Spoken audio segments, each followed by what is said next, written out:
Hi there, folks, and welcome into Fox 59 Sports Overtime. I'm Lucas Mayer.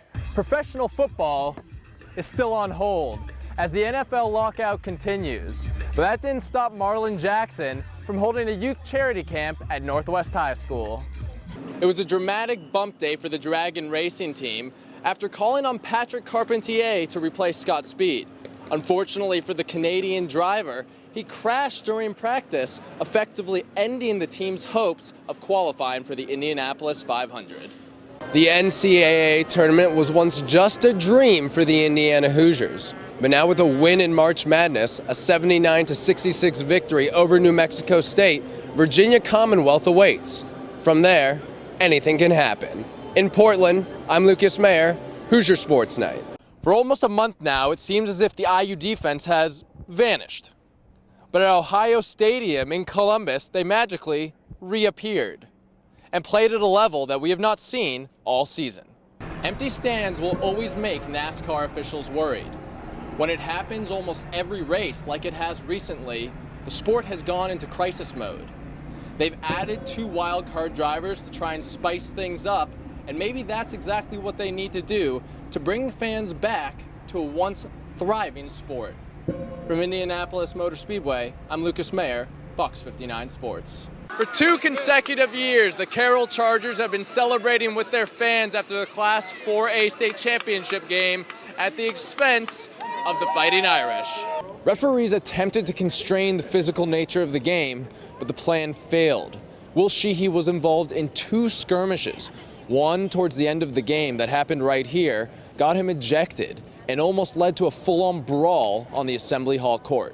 Dominance, as easy as 1, 2, 3. That was the performance by Center Grove at the 2011 IHSAA Track and Field Finals. Led by record breaker Austin Mudd and Nick Stoner, they come away with the ultimate prize. Whether it's the players or the coaches on the sidelines, it seems that everyone is willing to take accountability for a 1-11 IU football team. Usually with a record like that, fingers are being pointed.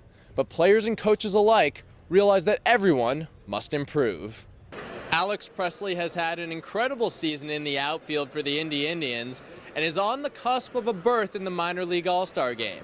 Not only that, but the Pittsburgh Pirates are considering bringing him up for a second time. Definitely not going to lobby for it, but I mean, I feel like I've done well enough to earn a spot on the team, so we'll see what happens. There's a lot of deserving guys. I mean, obviously Presley probably highlights the group. A bunch of guys on this team that have had really good first halves, and I think we should be well represented. The experience Presley gained after a 2010 September call-up will prove invaluable, especially considering the young talent already present on the Pirates roster. Kind of knowing what to expect going into it. Last September was big for me to get my feet wet and get used to see how everything works up there. So I think it's an advantage for me having September. A guy like Presley, he's been around, he knows what he's doing, and he's seen obviously the top level, so it helps out for sure. I have to do what I can do here. I can't worry about what everybody else is doing, so that's all I can control. So I just try to play well where I'm at and play hard and let everything fall, where it's going to fall. Pittsburgh will have a hard time keeping Presley away. He has followed up a Pirates Minor League Player of the Year award with an impressive 2011 campaign and continues to improve. From Victory Field, I'm Lucas Mayer, Fox 59 Sports. 1 in 8 women will develop breast cancer in their lifetime. In 2010, there were an estimated 260,000 new cases of breast cancer diagnosed in the United States. And thanks to the efforts of organizations and citizens across the country, there were 2.5 million breast cancer survivors last year. Most Saturdays are about college football. But on this Saturday, Indiana realized it was playing for something more than a win against Penn State. Pink was seen throughout Memorial Stadium as the Hoosiers joined the fight against breast cancer. They were trying to raise money and awareness for a disease that has plagued our nation. We made a big deal with our players about the awareness we were doing for the cancer thing, and we weren't doing that to raise money, but we were doing it talking about people that are fighting cancer. It's game day every day.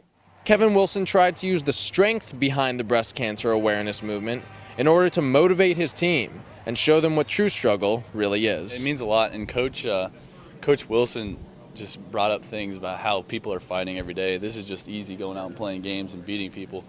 But people are fighting to save their own lives every day, and we're fortunate enough to just fight and play football games out there. It's incredible to see the power of a pink ribbon and how young athletes embrace a noble cause. After seeing my mother conquer breast cancer, it is impossible to underestimate the power of hope. Hands are joined and foes become friends, all for one goal: to vanquish a horrible disease. From Memorial Stadium, I'm Lucas Mayer, Hoosier Sports Night. The Indians took on the Gwinnett Braves and faced Atlanta's Jason Hayward, who was on a rehabilitation assignment. Hayward went 0 for 3 in the game, and fans were treated to one of the oldest tricks in the baseball book. We start off with that crazy play, a pickoff attempt at second base. Veteran Julio Lugo gets the ball, and he's gonna keep it here. That fake throw back to the pitcher, just casually strolls back to his position. Hernandez is gonna take his foot off the bag, and there's the tag right there. He's out. The old hit him ball trick works. The Braves don't have a hit in the 7th inning, but there's the first one, a line drive into left field. Still goose eggs on the board. Into the top of the 9th now. Already 1 scored in the inning. The bases are loaded. A long fly ball to left center field by Stephon Gartrell. That's going to bring in all 3 runs.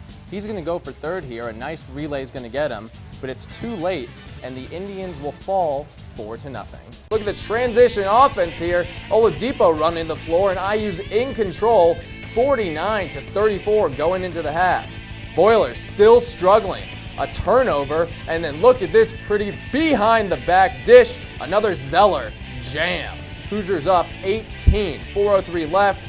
Purdue cut the lead to 10. Will Sheehy cold-blooded from 3. IU fights off a rally and eventually takes the game. Although Dusty Keel started this week, it is still uncertain who will take the field with the Hoosier offense against Illinois. Here's Kathy Raleigh on Keel's first start and the controversy at quarterback moving forward.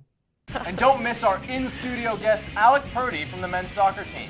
He'll be reflecting on the season as well as the upcoming NCAA tournament where the Hoosiers have high expectations. Our engine's running and the green flag is being waved for another episode of Hoosier Sports Night. It's really crazy to think where Indiana started the season, what the expectations were. Now they're a guaranteed tournament team. They're a 5 seed in the Big Ten tournament, and Courtney, they may be the best team right now in the Big Ten, momentum-wise. It's going to be an interesting March, folks. He's not the only one that has left the football program. There's been quite a few players who have left, and there's been rumors of DeMarlo Belcher not really getting along with Kevin Wilson. The wins aren't there. How would you evaluate the new coach's performance so far this year? After the game, Coach Sherry Dunbar referred to senior Mary Shadoin as a program changer. Her commitment out of Peachtree, Georgia, cemented one of Coach Dunbar's first recruiting classes. Despite the distance, Mary's parents make the trip to each one of her matches and help energize the crowd along the way. My co-host was able to catch up with the Shadoins after senior night. That's all we have for this edition of Fox 59 Sports. We have a fully loaded show tomorrow, so be sure to tune in. I'm Lucas Mayer. Have a good night.